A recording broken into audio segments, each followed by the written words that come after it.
dhe duke folur për vitin e Shqipërisë, pyetjen e parë ju e keni për SPAK-un. Unë do t'ju përgjigjem natyrisht, nuk dhe shmangim as i pyetje, por duhet ju them këtë.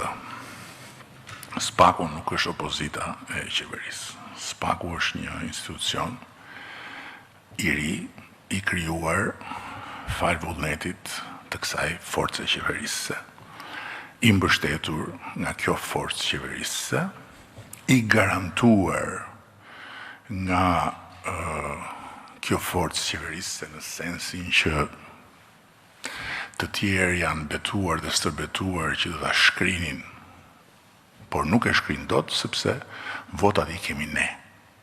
Në këtë sens i garantuar. Dhe është një institucion i cili bën punën e vet, si të gjitha institucionet e tjera. Kështu që nuk është opozitë e qeverisë. Por,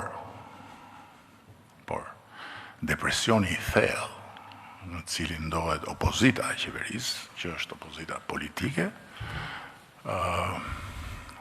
bën që puna e SPAK-ut të jetë vetmja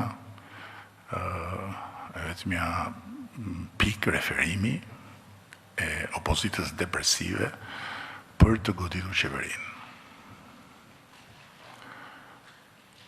Dhe natyrisht, të 700 tenxheret politike dhe mediatike, produktin e gjithë këtij procesi, e marrin edhe e zihen dhe gatuajnë 700 lloj gjellërash